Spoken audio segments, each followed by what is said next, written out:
Hello and welcome to the Product Biz Podcast. My name is Monica Little and I'm your host, and I'm so excited to introduce you today to special guest Renae Fieck.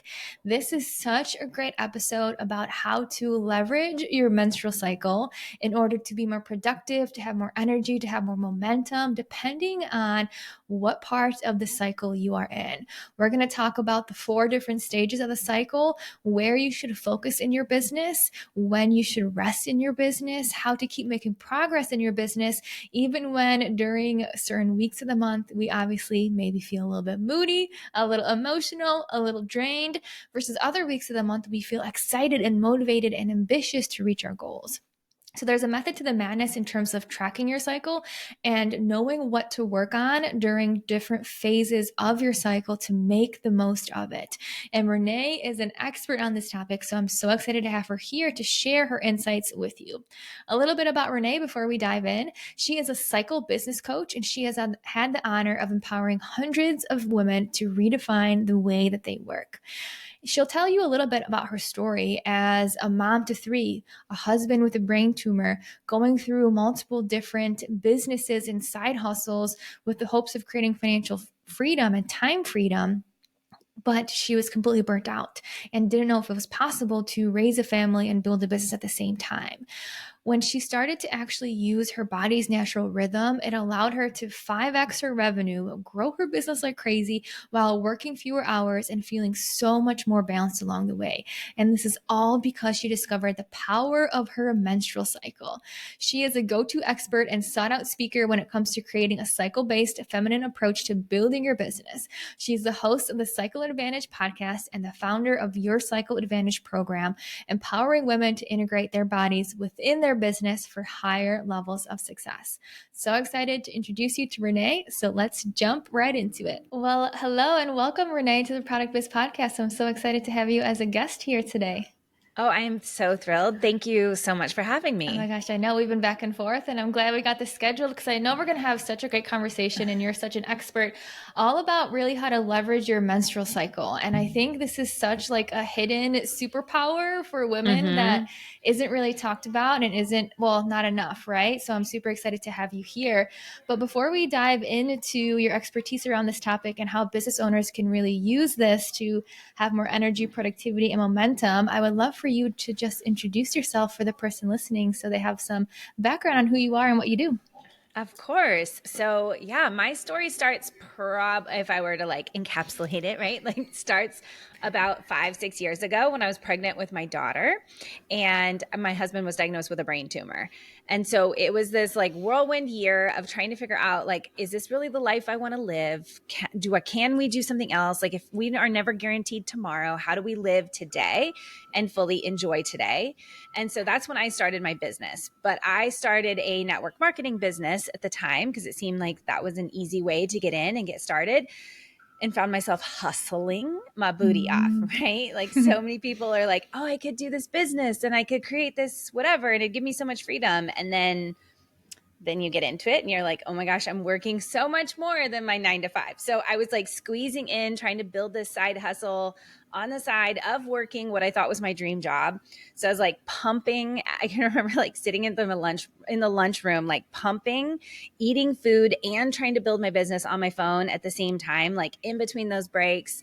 I'm sure many people can relate to like squeezing things in those small little cracks of time. And eventually got to the place where I was like, why am I doing this? Like, why? Like, I want the dream. My goal is big enough. My why is big enough. The vision is there. All of those things, like all the people tell you is like the most important thing, but yet I wasn't seeing the success that I wanted. And I felt like I was sacrificing today. And I have young kids, right? Like I started my business when my youngest was born. And I was like, I don't want to watch them grow up and then feel like I miss out on all of that too. So that's when I started trying to transition into my own stuff and building my own business out of network marketing, and found myself doing the same exact thing, right? Like hustling my booty off. And so a few years into that, realized like this is just not working. And I tried all the different time management strategies. I tried all the time blocking. I tried all the different things, and just felt like there's got to be some shift. Like something's got to do something's got to give. Like I can't keep doing this. And that's when I stumbled across the menstrual cycle and how women are just so different and how our time is different, how we feel. So, some parts of your month, you're going to feel full of momentum and excited about your business. And you're going to feel like you want to tackle the world and you have all these big goals and dreams. And then 2 weeks later, you don't want to do any of it. And most of the business world, most of the coaching world is telling you that there's something wrong with you if that's the case, right? Like you should be able to keep up that momentum. If you want to build your business, you have to be consistent, like all of these things. And yet, for most of us as women, we don't feel consistent because our energy, our momentum, our focus, our creativity is not consistent. And so it feels incongruent. So anyway, that was when I discovered that, I started using it, started to notice a huge shift in my business, in my time. And I was starting to share with some of my clients, and they were like, oh my gosh, Renae, this is what you need to be telling people. Like, people need to hear this. This is what more women need to know. And so that's now what I do. Now that's how I help women. Yeah, I love hearing like the full story of how you've kind of gone through these different cycles. And it's interesting how things repeat itself, right? Like you had this Mm-hmm. one business and it's kind of like a burnout, really trying really, really hard, not getting it to where potentially you want it to be. Or maybe it is, but it's at the sacrifice of like your mental health and your physical health and your family time, right? And then it Yeah. kind of evolves to this other business. And then you saw the same thing. And then it kind of turned into you actually asking, like, what's causing this, right? And what can Mm-hmm. I do to leverage it? So I love how that turned into basically what your business is now and how you Yeah. help people. And hearing that story is so amazing. One thing that's super interesting too is I've been noticing this on my own lately, and that's why I'm super excited to dive into this with you. Just in terms of, like you said, 2 weeks where I feel on fire, like content on Instagram comes out Yep. easy. It's just like the words come, and then the other 2 weeks is just like I don't know what to post. Like I have no idea what to say. It's like pulling teeth. The brain just isn't there. So I'm super excited to dive into that a little bit more. And maybe we can segue into that and just tell me a Mm-hmm. little bit more about, specifically with women, we have our menstrual cycle, and this is something that can be super advantageous for us when we learn how to actually optimize it and work with it. But before we get there, how do women in this kind of capacity like function and interact differently than men? Can you share a little bit Mm-hmm. more about that? Yeah. So men have testosterone, that's their primary hormone, and testosterone has a cycle of about 24 hours. So it starts high in the morning, it waxes and wanes throughout the day, and then at the end of the day, it's depleted.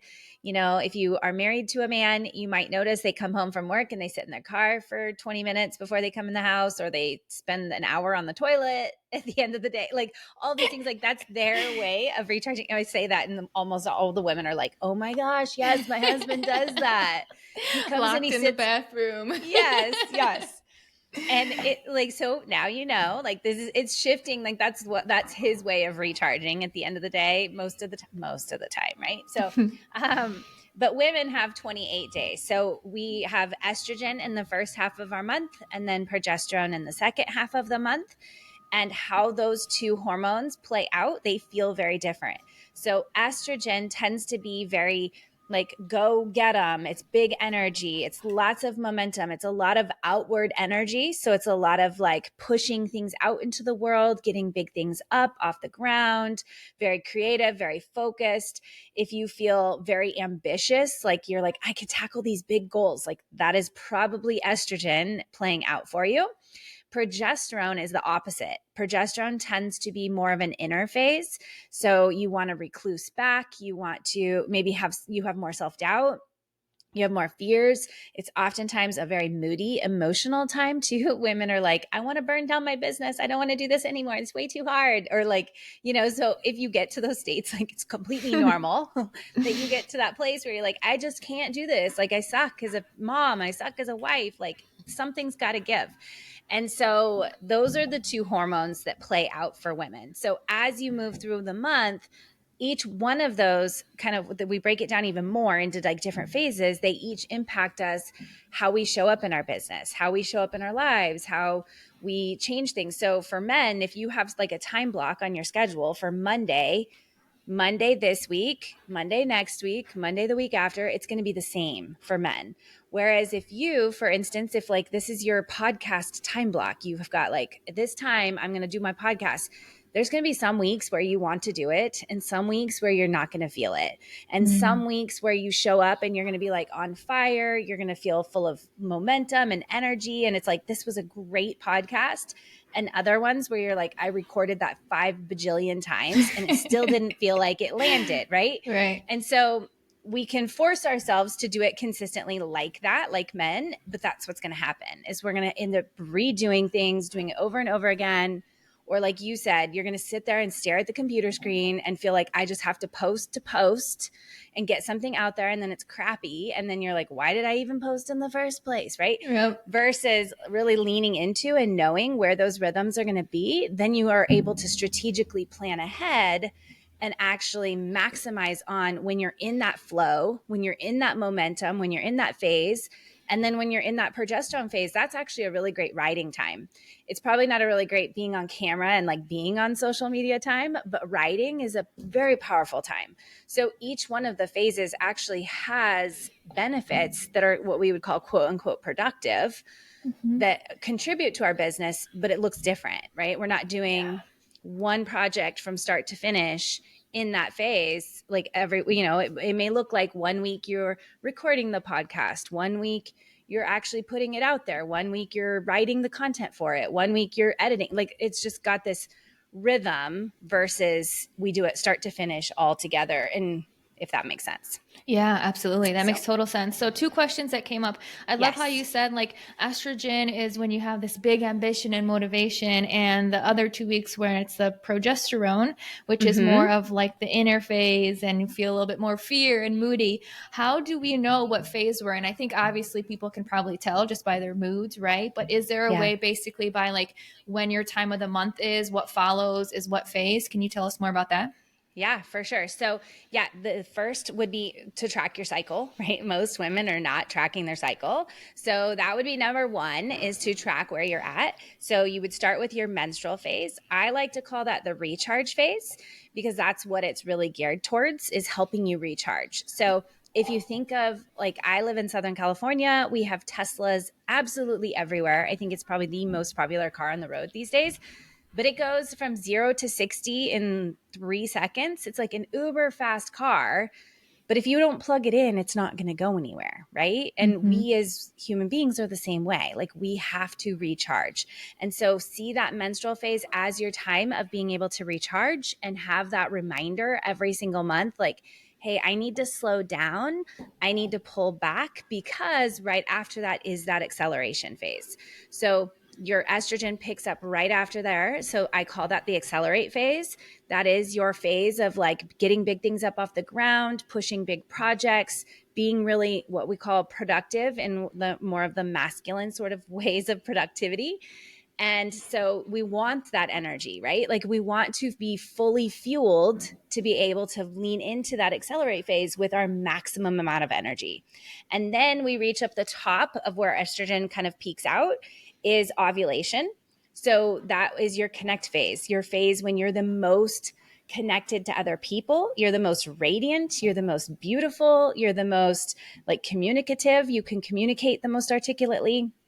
So any of your social media posts that require like reels and videos and like all that kind of stuff, prime time for that. And in terms of like when we look at tracking, I would highly recommend you're tracking your period, but also tracking ovulation Mm-hmm. because where that ovulation falls will kind of help determine where those other phases fall. And so everybody's cycle is a little bit different. And also, if you're not ovulating, that's a really good insight to pull in and to know and follow up with your medical team and things. But so we've look at that. There's the ovulation, that connect phase. And then after that is when progesterone would kick in. So that would be your luteal phase. I call it the reflect phase. It's the time a lot of people say PMS week, right? Like you're can get moody, but even then that could be questionable. A lot of the holistic doctors I talk to say like we really shouldn't be experiencing PMS, and part of why we Mm-hmm. experience PMS is because we're so out of sync with our rhythms. But that is your time for really emotional like turning in, releasing your limiting beliefs, releasing those fears and doubts, like processing all of that so that when you move through that next phase and go back into that recharge and the cycle starts again, you actually have leveled up. You're not the same person that you started with, because now you've moved through the cycle. You've released all of these fears. You've released these doubts, and you allow yourself to move through it and process it rather than just like squashing it down. So that is kind of the whole cycle in a little quick nutshell there for you. Yeah. Oh my gosh, I love it. And I'm thinking of some examples too. I just had a conversation with some of my clients where we literally talked about like a month ago, a lot of breakdowns, a lot of meltdowns, and then it was good. And then we're kind of getting in this space again, a lot of breakdowns, a lot of meltdowns. So I Yeah. love how you said during that progesterone phase, when we do have like the PMS, moody emotions coming up, to truly reflect, to be able to Mm-hmm. not let it get to you in that same manner the next time around. So, Yeah. what does that mean to you? Does that mean like journaling? Does that mean like notice what's triggering you and kind of work through it? Like, how does someone truly take that potential moody time that happens to us and sounds like it kind of happens naturally, right? And actually Yeah. use it to level up for the next time it comes around 28 days later? I think this is going to be unique to every person, right? Like what works for you and what allows you to process that is going to be different. Some of the ones I always recommend going to are things like getting outside and being in nature, and getting movement. Like those two things allow, and especially if you combine the two, like going for a walk or a hike or something, allows you to slow your brain and slow your thoughts and create the space, which I think that is a big part of our society these days anyway. Is there's so much noise and there's so much coming at us, especially like social media. I didn't mention this, but I highly recommend taking at least 3 days off social media during your recharge phase, because it allows you to tap into your intuition. People will say like when you're bleeding is oftentimes when you're the most in tune with like who you are and your intuition and your most creative thoughts. And so if we're clouding that with all the noise on social media, you're missing out potentially on your Super like interesting. biggest breakthroughs. Yeah. So in that phase, like really, truly, I think a lot of it is about disconnecting and creating less noise in your life. And so what that looks like for you, it might look like yoga. It might look like journaling.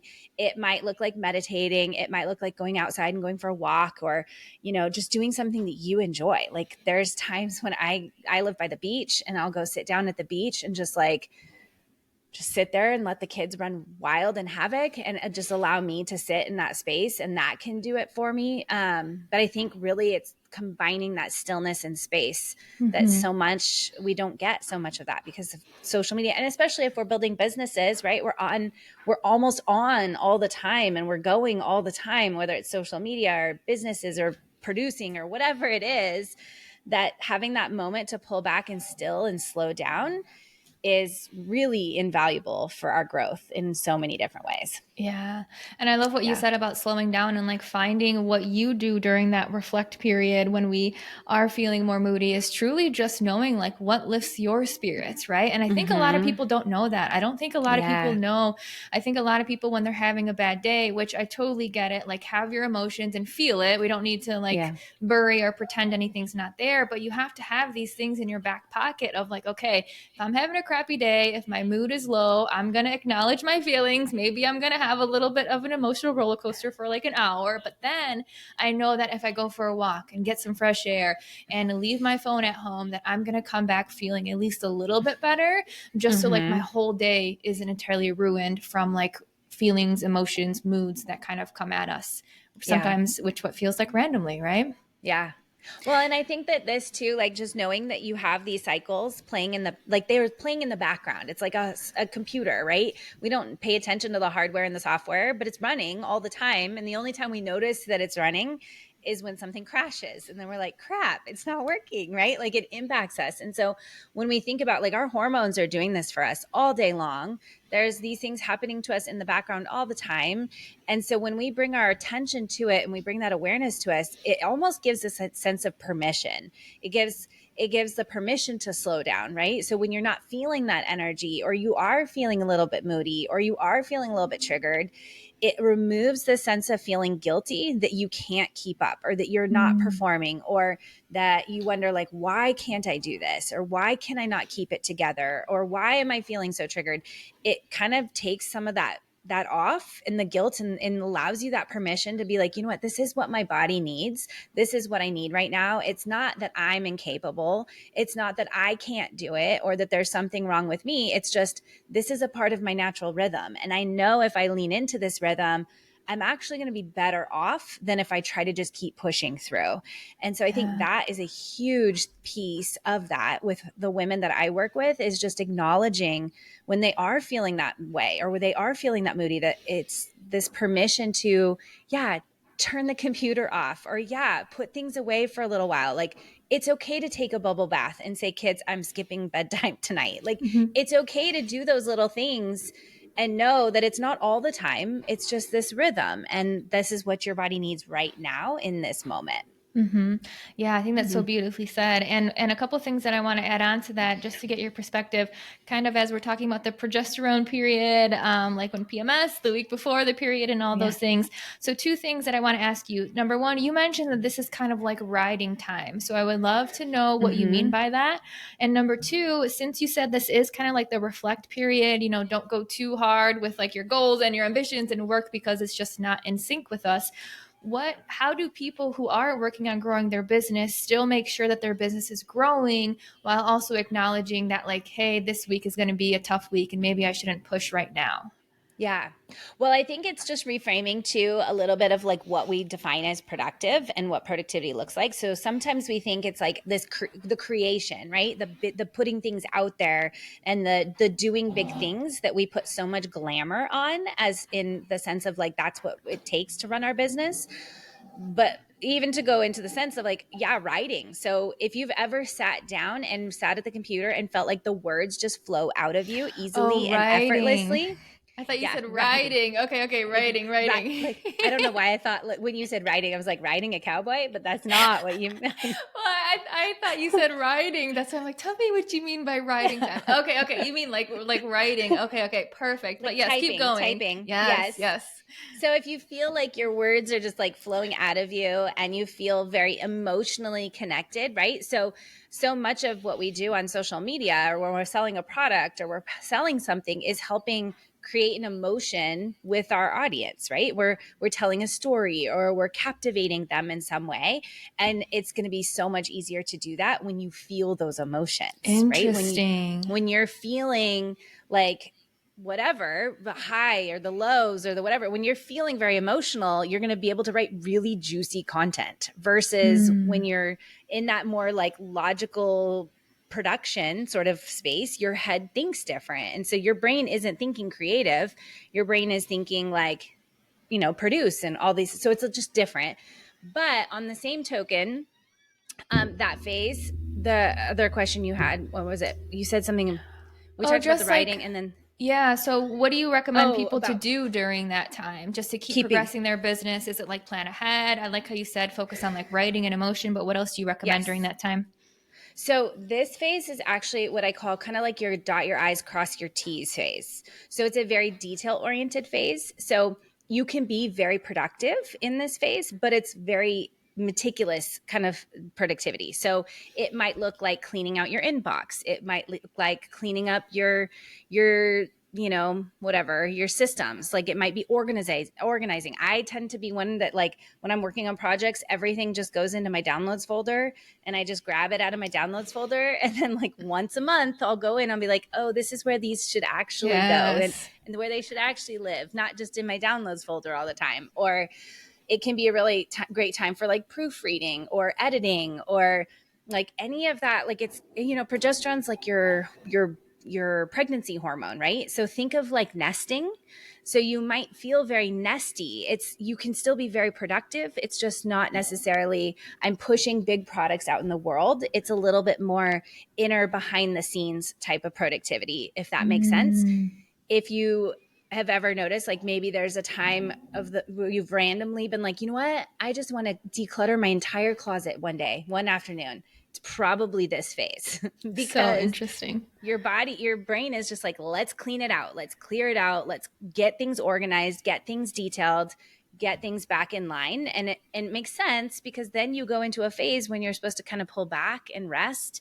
And so it's like your brain's natural way and your body's natural way of preparing you to take a little break. Like let's clean house, let's get things in order, and then go back. So when we look at all of the cycle, they all actually keep your business moving forward. It's just the focus is different, right? Your focus is on like maybe one phase is all about production. I know a lot of your audience like has, product based businesses. And so maybe there's a phase of your month where you're like heavy focused on producing and creating your products. And then there's a time of your month where maybe you're focused more heavy on marketing. And then there's a phase of your month where you're more focused on like the admin, behind the scenes detail, making sure everything's running smoothly. And so you have more of this cycle in your business rather than necessarily doing all four of those things in the same day. And it's never going to be completely compartmentalized, right? Like there are definitely times you're going to do all four of those different types of things throughout the entire month. But the more that you get in line with that, the more effective you're going to be. So even if that's one thing people always ask is like, oh my gosh, this is a lot to change everything in my life or everything about the way I run my business. And it doesn't have to be. You literally could change 10% of the things that you're doing and you're going to start to notice a difference. Yeah, and even not even change, it's just like rebook it or reschedule it or just finesse it. Like you're still going to do these things, but maybe at a Yes. different time where it makes more sense. So it's still going to get done, but just maybe not how you originally thought in the timeline, just to align with this. So I absolutely love that. So progesterone, you said this is like writing, this is editing, this is organizing. Absolutely love it. Ovulation, I know you said that's where you really connect. So is this where you said more like the marketing stuff, like showing your face, recording reels, that type of content, right? Yep. Okay, Anything beautiful. like that. Going to buy new clothes, getting your hair done, like Yeah. anything related around like your beautiful self is going to be awesome during that phase. Oh my gosh, I love it. And then estrogen, you called that the accelerate. So that's kind of where it's like guns a-blazing, right? You feel motivated, you feel excited, you have momentum, and it's kind of take on and tackle some of those big projects that are up ahead, right? Yep. Yep. Beautiful. I love it. Yeah. So I want to dive into one more really important conversation here because a little bit of background on me that I think will segue into this is from someone who was on birth control for like 13 years and then went off of birth control about maybe 4 years ago. And it took me a good like 3 years for my hormones to really balance. Like I went through insane cystic acne, then I went through insane cramps, then I went through heavy cycles. All the while, when I got off of birth control, was super inconsistent too. Yeah. Then, I just had this crazy hormone journey. And over the last year, just from changing diet, exercise, stress, finally it's like clicked. And now in the last year, I've gotten really in tune with when do I feel good and like what cycle is the moon in and how that affects me. And it's all interconnected. But I know you mentioned earlier, like, okay, well, what if someone's not ovulating, right? What if someone is on birth control? What if someone doesn't have a regular cycle? What do you recommend in that instance? Yeah. And I'm so glad you brought this up because it is true. There's a lot of women out there that are either on birth control currently or have very irregular cycles or postpartum, right? When you're pregnant or any of those types of things. And all of those different factors or postmenopausal, they're all going to impact the way your hormones show up. And so there's a couple of different ways that we could look at this. Like one is kind of going to the question like you it was like, how can I regulate my hormones? Like how can I get them a little bit more rhythmic? And our bodies are really smart. Our bodies try to adapt to the lifestyle habits that we're giving it. So for most of us, we've been taught to kind of be in this 24-hour rhythm. And we've been taught to have this like consistent rhythm every single day. And so our bodies are trying to get into that rhythm, which could also be then contributing to why our cycles aren't as rhythmic as they are, right? They're off because we're telling it to function a different way. And so as we're doing that, cortisol goes up, right? Because our bodies are like a little internally stressed, and cortisol goes up, and then it inhibits the production of those fertility hormones, and it inhibits metabolism, and it inhibits like lots of things. So the one strategy would be, if you're in that space, if it's just kind of irregular, trying to lean into your cycle and actually almost like imposing the 4-phase rhythm on there can help your body start to regulate. So that's what happened for me. I was postpartum when I first learned about this, and I had not had a cycle in forever because it's like, you have one baby back to back to back. And then I was like, within probably 6 to 8 weeks was cycling normally and then had a normal cycle ever since then, with some variation with the COVID stuff. Like COVID definitely threw it.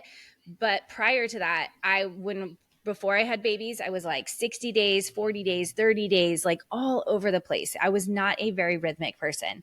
So leaning into cycling with it actually helps support your body. So that's number one. Number two, if that's not you, if you're postmenopausal or pregnant or any of those other things, I firmly believe that as women, we were just made to cycle. I don't believe we were made to have this on all the time. Like, I think so many things in nature are all about rhythm, right? We've got the seasons of the year, the moon has phases. There's so much to us that I think even if we just embrace the concept of the idea of like we are cyclical beings and embrace that, you will feel so much better. You will feel so much more productive. So while your hormones may not be in the same sync or the same line, you start to run in this cyclical way and you will start to notice a difference. So you brought up the moon. I oftentimes recommend that for my clients that can't figure out where they're at in their phases, or things are way irregular and they need to help stabilize it. Or if they're postmenopausal or pregnant or birth control or any of those types of things, is to follow the moon cycle. And generally what happens is that your body learns. Like after a while, your body starts to learn that this is the rhythm, even if the hormones aren't the biggest thing that are contributing to it. Even if like your hormones aren't making you feel like this really high and this really low, your body and you overall as a human being, you're going to feel more balanced. You're going to feel like you're meeting like different core needs that you have as a human being. And it's just going to feel so much better. So regardless, I feel like it's great for every woman. It just looks different for each person. Yeah, and I love what you said. It's super interesting because I read something, I don't know what it was. When I went off birth control, I read Beyond the Pill by Jolene Brighton. She's like it's a really great book. It's just about like that transition and how hormonally crazy it is. And she mentioned something about how, I don't know which one it is, but naturally most women have their cycle, are actually menstruating. I think it's during the new moon, and maybe you know the answer to this in terms of like what actual, woman's hormone phase aligns with what moon phase. But I found that to be really interesting because like what you said, then if you just align these kind of tactics and how you work and how you rest to the moon, because essentially we're supposed to be tied to the moon with when we have our cycle, depending on where the moon is, then you're kind of reverse engineering it and you're still being like affected by the moon anyways. And now it's just kind of like aligning your hormones with it.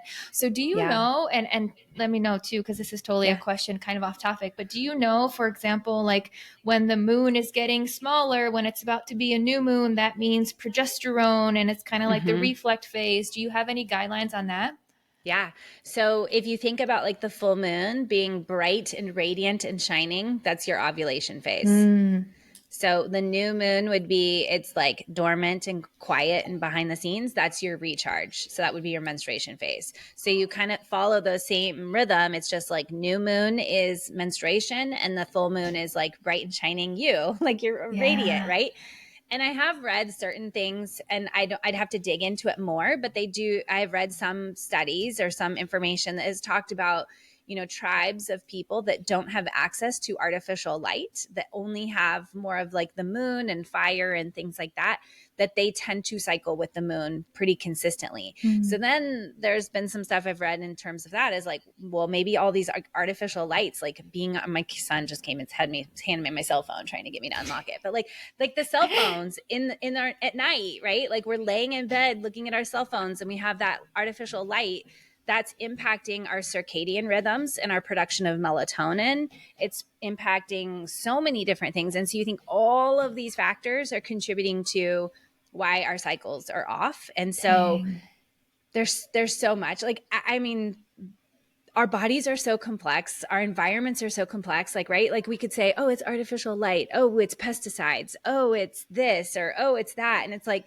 it's probably all of it. There's like probably a little bit of everything. It's like the stress, the hormones, everything's contributing. So I kind of fall on that line of like, what can I do to help support my body? How can I fall in line with this? And like, how can I use the tools that I have to help support my body the best it can? And your body is the vehicle, right? Especially if you're a product-based business and you're like making things and doing things, like you have to be able to do that. And if you have no energy Right. or you're feeling fatigued or I'm by trade, I'm an occupational therapist. And so I know a lot about like repetitive stress injuries and like things like that. It's like your body is so needed. And so we can't undervalue and can't neglect our bodies if we want to achieve big goals or we want to live the life of our dreams. Like we have to make sure we're taking care of it.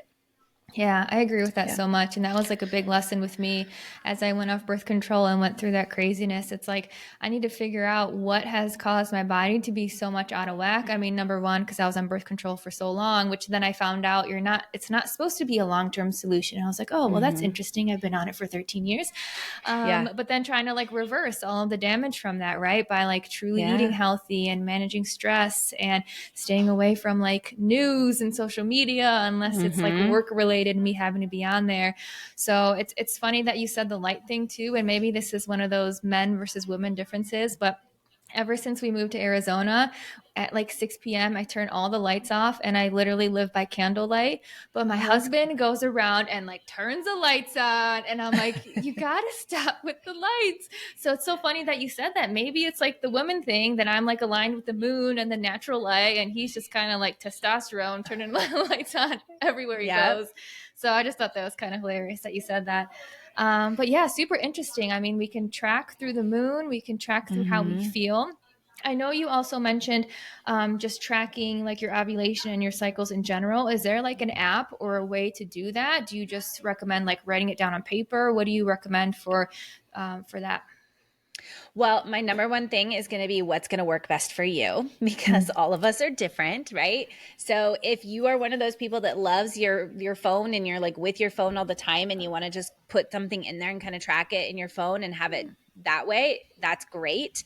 My one caveat is that sometimes it's hard to really predict and see patterns in the apps. Like most of the apps don't necessarily track more than like menstruation and ovulation. They're really geared towards like helping people get pregnant or helping them avoid pregnancy. So some of these other pieces, I feel like a lot of them are missing. The one that I've used is called Clue, and it does allow you to put a few other things in there, like, your constipation, bloating, how your mood feels, like, but it's still pretty limited. At one point I was like, they only had 4 options. It's like 4 moods for the day. And I'm like, I don't know about you, but I have a little bit more than 4 mood choices in a day. So they've added a few, but it's only like 8. It's not significant. So if you are really wanting to kind of track like productivity and energy, I do recommend trying to do it on paper because you can see, and I have a tracker I can send for anybody listening that is it's like a circular tracker that you can lay it side by side by side. And so you can see patterns month to month to month, like, oh, on days 4 through 7, this is how I felt every single month. Or, oh, I was craving this one food these 3 days every single month, or whatever you want to write down. It allows you to be able to like, I'm a visual person. So I like being able to visually see it versus sometimes in the apps and the computers, it's hard to see that data over time. And I've yet to find an app that will actually like create that data and say like, hey, we've noticed this trend on this day. Maybe that'll be an app I need to create someday. I love it. Well, you gave us some But great yeah. options. Yeah, perfect. Sounds absolutely amazing. Well, before we end with where can people, continue to stay in touch with you, I would love to just ask if there's anything else you wanted to share. You've shared so much amazing insight on this topic, so I really appreciate it. But anything that we didn't get to or anything that you want to wrap up with as we talk about menstruation and the cycle and really leveraging it to your benefit? Yeah. Well, I think the only thing we kind of touched on, like the permission, and we touched on a few things, is to know that like your body is different than every other person's body out there. And there's so much information teaching us how to eat, what to eat, when to sleep, when to exercise, what to, like there's a diet for everything. There's a way to sleep for everything. Like there's so much of the world that's telling you how to live and breathe your life but yet none of them know you more than you do know you. And sometimes most of us haven't been really taught to listen to ourselves because of that. We've been told to do it all these other ways. And so what I would encourage you to do is just start asking yourself, like, what does my body need today? Not what should I be doing? What do I need to be doing? Or what does anybody else say I need to be doing or how I should be doing it? But like truly getting to that place of asking yourself, what do I need today? Both on a physiological, spiritual, emotional component. Like, what do you need today? And I think if you start asking yourself that question every single day, everything will change for you. Yeah. I love Yeah. it. So beautifully Yeah. said, and perfect way to wrap up Yeah. this episode. So please share with us where people can continue to learn from you. Let us know about your program, anything that you want to share so people can still keep in touch. Yeah. I have my podcast, which is The Cycle Advantage, which I'm sure we'll have you over there too. So you can listen to us both there. And on Instagram, I am Renae Fieck there. And on TikTok, the same. And then I'm on Facebook, but I don't hang out there as much. So those two places would be the best place to find me there. We do have the doors to your Cycle Advantage open periodically throughout the year. So I would definitely, if you want to get that tracker, you'll be on my email list. You'll make sure to be the first in the know when the doors open to your Cycle Advantage. And that's it. Oh my gosh, awesome. I'll make Yeah. sure to link all that. I'll make sure to link that tracker too. That will then get people Yeah. on your email list too. So we'll put that in the show notes so people can stay in touch. And with that, I just want to say thank you once more, Renae. This was awesome. I'm so Thank grateful you to so have you much. on here to share your expertise. And thank you for being a guest on the Product Biz podcast. Thank you so much.